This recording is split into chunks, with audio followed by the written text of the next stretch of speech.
اور ایک روایت حضرت سلیمان بن سرد رضی اللہ تعالی عنہ سے مروی ہے، کہتے ہیں کنت جالسا مع النبی صلی اللہ علیہ وآلہ وسلم، میں حضور علیہ السلام کی مجلس میں بیٹھا ہوا تھا، دو لوگ تھے، وہ آپس میں الجھ رہے تھے، ان میں سے ایک شخص کا چہرہ غصے سے سرخ ہو گیا، رگیں پھولی ہوئی تھیں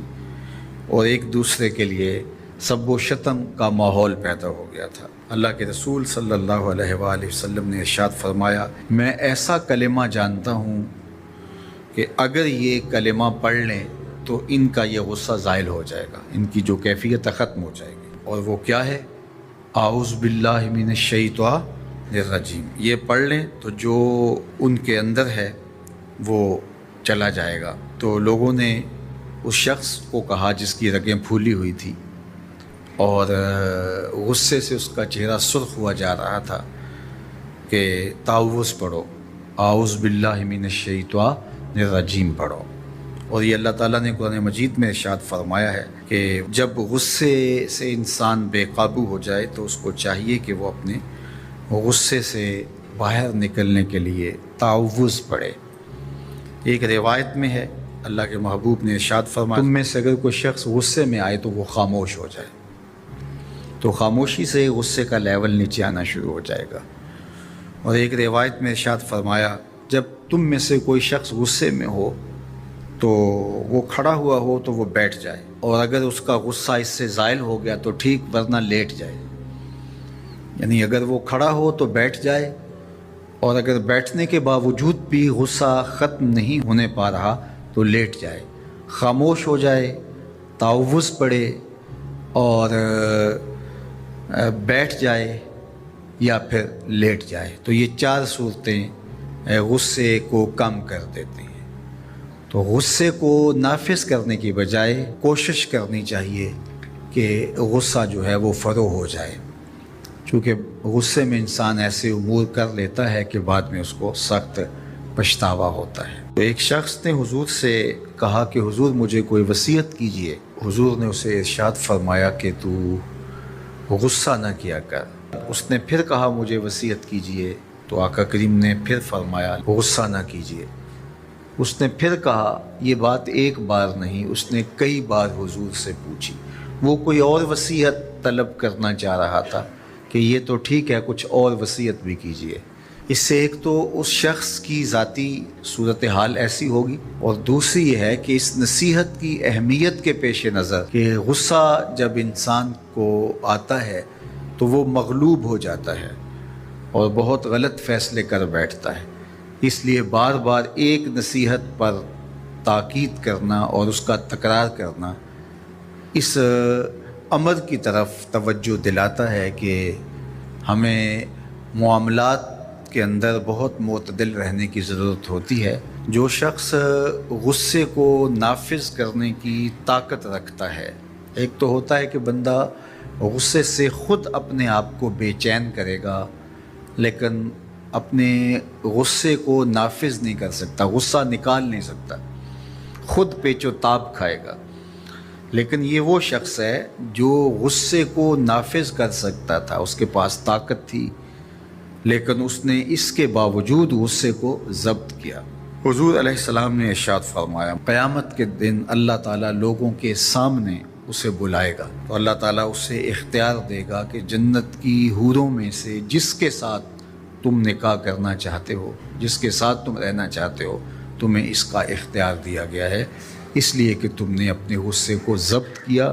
اس کو نافذ کرنے کی طاقت کے یہ بھی ہوتا ہے کہ کسی کو کسی عمل خیر کی توفیق ہو جاتی ہے تو وہ اس پر اللہ کا شکر کرنے کی بجائے دوسرے لوگوں کو جو فی الحال اس توفیق سے محروم ہیں حقارت کی نظر سے دیکھنا شروع کر دیتا ہے۔ بعض اوقات کسی کو نماز پڑھنے کی توفیق مل گئی تو وہ بے نمازیوں کو حقارت کی نظر سے دیکھنا شروع کر دیتا ہے، تو یہ اس کے عمل کا عجب اس کے عمل کو برباد کر دیتا ہے۔ اگر اللہ نے آپ کو خیر کی توفیق عطا کی تو آپ ان لوگوں کو خیر کی طرف لانے کی کوشش میں لگ جائیں جو خیر کی راہ پہ نہیں ہیں۔ بے نمازیوں کو نماز کا عادی بنانے کے لیے آپ کی جد و جہد شروع ہو جانی چاہیے کہ یہ خیر مجھے نصیب ہوا تو اس کو بھی نصیب ہو جائے، نہ یہ کہ آپ کسی کو حقارت کی نظر سے دیکھیں اور خود پسندی کے مرض میں مبتلا ہو جائیں کہ دیکھو میں نمازی ہوں اور میرے پاس یہ ہے اور فلاں کے پاس یہ نہیں ہے۔ تو اس پر اللہ کا شکر ادا ضرور کیجئے کہ اللہ نے مجھے توفیق عطا کی، لیکن کسی کو حقیر جاننے کی بجائے اس کو خیر کی راہ پہ لانے کی کوشش کریں۔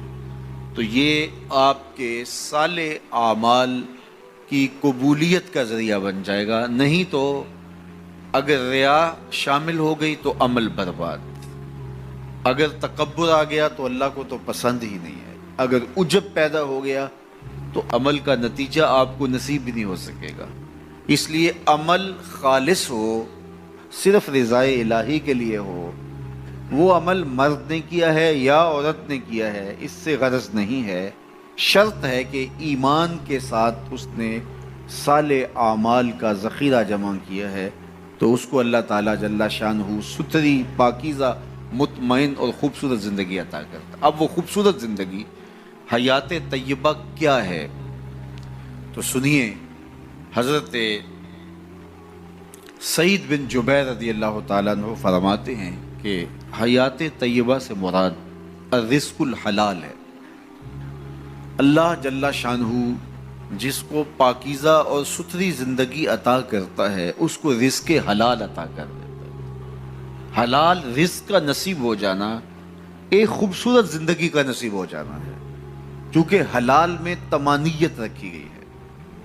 ایک شخص جتنا بھی حرام رزق اکٹھا کر لے اس کو اس سے طمانیت باطن، سرور باطن نصیب نہیں ہو سکتا، اس کے اندر اطمینان اور قرار نہیں آ سکتا، کیونکہ حرام میں یہ ہے ہی نہیں۔ تو حلال تھوڑا بھی مل جائے لیکن ہو حلال تو وہ باطن کی طمانیت کا سبب ہے، اندر کی روشنی کا ذریعہ ہے، اور ایک سرشار، مطمئن، خوبصورت اور خوشگوار زندگی کی ضمانت ہوتی ہے رزق حلال۔ اللہ ہم سب کو